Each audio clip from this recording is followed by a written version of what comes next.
Hi, I'm Ted Garnett and I'm glad you're here. Welcome to the 8-Minute A-Game.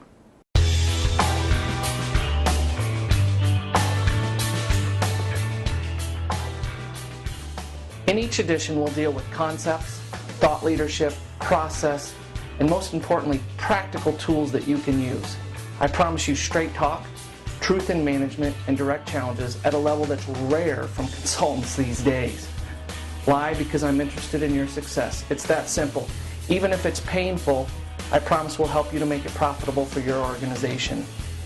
Now, because time is the new money in this economy, I'm going to keep it to 8 minutes or less each edition. So what do you say? Let's get on with it. No more B game, no more C game, no more half-hired outcomes. It's time for tough talks, teamwork, and total results. Bring your A game or go home. Okay, today we're going to deal with the break room opinion leader.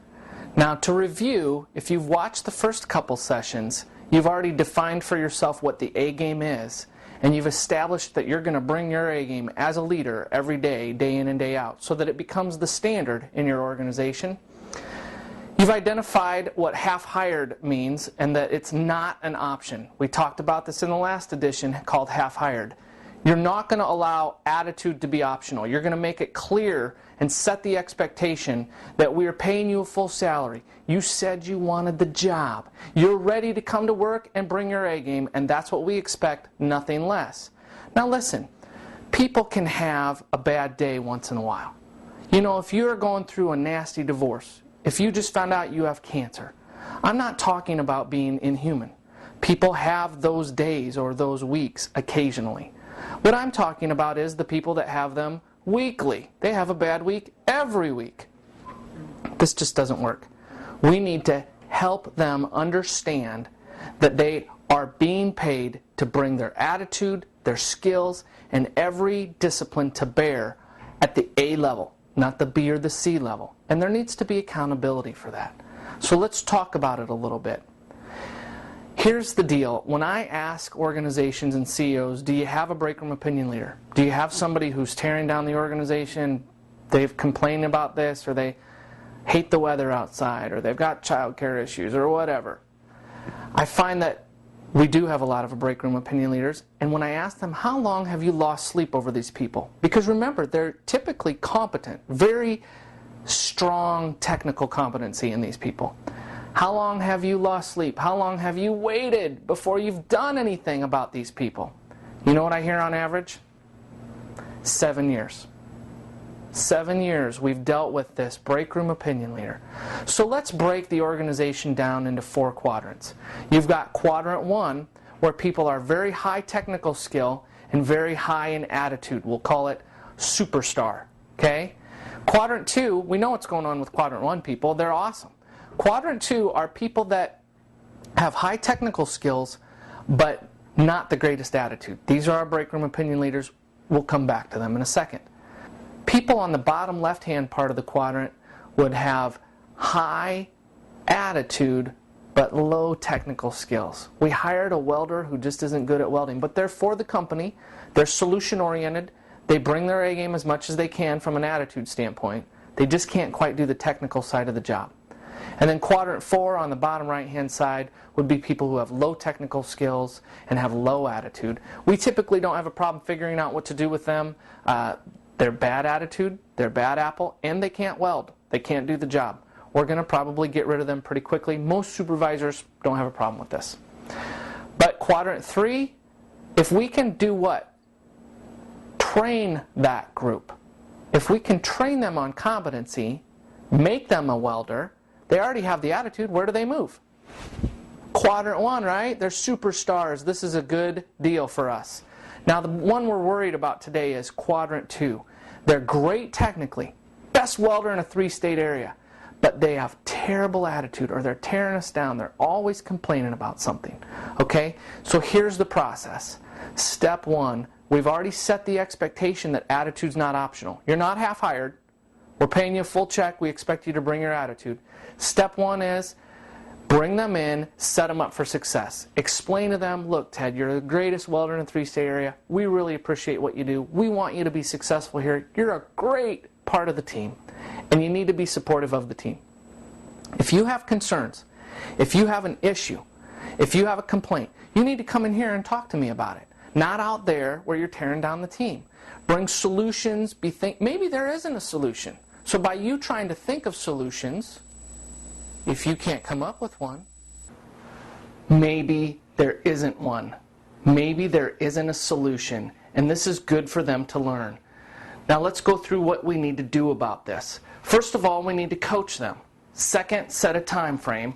And third, reward them for their progress, or maybe unrecruit them if we have to. So here's how that works. Here's how it looks. First of all, you're going to set an immediate, if not sooner, action plan in place. We want you to accomplish this immediately, if not sooner. Bring it, bring your A game, bring your success approach. Please bring all of your positive attributes, your great welding talent to our organization. We love it. We absolutely love it. But don't bring problems, don't bring critique without coming in here first. Bring it to me, your supervisor, if you have a problem. We'll sit down, we'll talk about solutions, we'll look at what we can do to solve it together, but this is the right place. Out there in the break room, not the right place. Bring your problems in here. I don't care if you have a bad day once in a while, bring it in here. Out there, you're for the team, you're with the team. You hired on to be part of the team. So let's get that straight. You're going to bring your problems in here, and you're going to bring your positive attributes out there with the team. Second of all, you need to set a time frame. Typically, this will be around 90 days, maybe 120, maybe shorter. Here's what it is, not 7 years. Give them a chance to turn the corner. Set them up for success. Give them an opportunity to succeed. And here's the deal. 90 days, if we see it happen, great. We'll reward them, etc. If you don't, we've coached you, we've given you a time frame, and now we're going to have to put you on due discipline. First time you blow it, written warning. That might be the day you sit them down and coach them on this. They may walk out. Remember, we said immediately, if not sooner. The day they walk out, if that's the same day, and they break room opinion lead, this stupid company, this stupid equipment, you're going to call them right in, say, you're within this time frame, we wanted to see you turn this around. This is a written warning. And you just follow your process. Written warning, suspension, decision day, whatever that is. And within 4 or 5 events of them going out and doing the break room opinion leading, you're going to probably unrecruit them.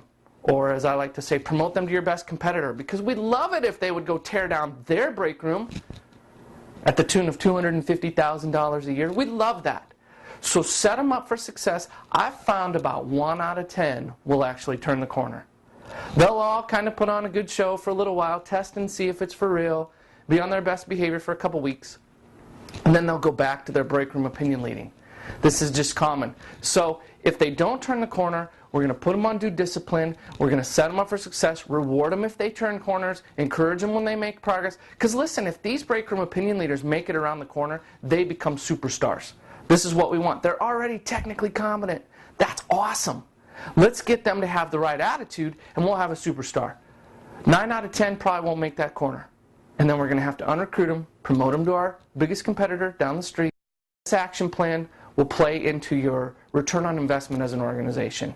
I'm sure that when you finally do unrecruit these folks, everybody else in the organization will actually step their A game up. And I found the teams that have been suppressed and oppressed by this break room opinion leader, and remember, they are a leader, the people around them will rise to the occasion. There isn't going to be any magic that they go take care of while everyone else sits off to the side and worries about what are we going to do when Ted's gone.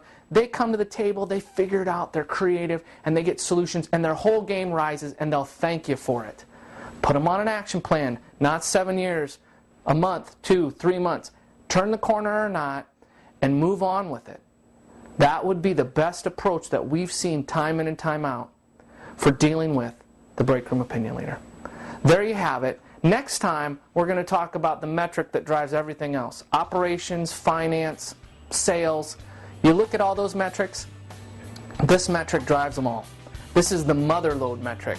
So tune in next month on the 8th for the 8-minute A game, and we'll bring you the mother load metric to take a look at in your organization. In the meantime, bring your A game or go home.